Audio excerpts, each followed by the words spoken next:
Now, I know many people aren't fans of their belly fat. It doesn't look great, it gets in the way, but what you need to understand is that belly fat is just the surface level issue. There's a lot more happening internally, and that's exactly what we're going to discuss. So yes, it's not aesthetically pleasing, but let's dive into what's really going on inside your body. But before we do, make sure to subscribe so you don't miss out on crucial insights like this. Understanding what's happening inside your body is the first step to taking control of your health. So hit that button and let's get started. For you to develop a big belly, you first have to have a fatty liver. The simple explanation: your liver becomes overloaded with fat because of excessive carb intake. When you eat too many carbs, they get converted into fat, especially in the liver. But here's the problem. The liver has a limited capacity. Once it's packed with fat, the excess starts spilling over into other areas, leading to ectopic fat, fat stored in places it shouldn't be, especially around the organs. That's called visceral fat. So when you see someone with a belly, it's almost certain they have a fatty liver. And where is all this fat coming from?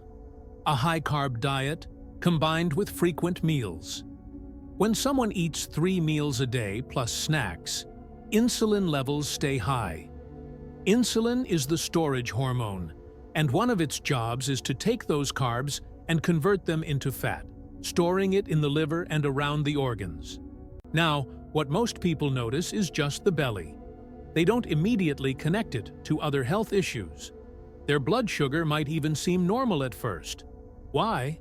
Because insulin is working overtime to keep it in check, pulling sugar out of the bloodstream and storing it as fat. So the real damage isn't obvious in the early stages.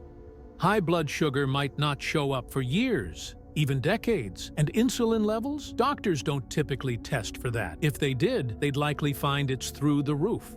There's actually a great test for this called HOMA-IR, which can measure insulin resistance early on. So what's happening is that insulin is masking the problem. It's like a hidden battle going on in your body, storing fat, keeping blood sugar low, and over time leading to insulin resistance. Unless you get an ultrasound, you won't even know your liver is filling up with fat. All you'll see is the belly growing. And as the liver gets more overloaded, insulin resistance worsens. Your body needs more and more insulin to keep blood sugar down, until one day, it just can't keep up anymore. That's when blood sugar levels finally spike, leading to prediabetes and eventually type 2 diabetes. At the root of insulin resistance, a fatty liver. And what's behind that? A high-carb diet.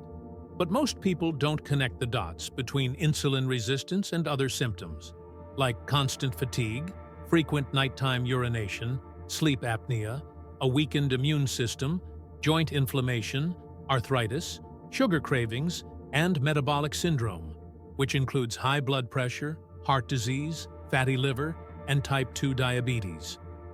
All of these issues, including belly fat, are driven by the same underlying factors: too many carbs, too much glucose, and excessive insulin. To truly tackle this problem, it's not just about losing the belly fat, it's about addressing the root cause, your liver health. Start by making changes in your diet and lifestyle. If you want more details on how to take control of your health and prevent further damage, drop a comment below. I'd love to hear, what steps are you taking today to improve your health and reduce belly fat?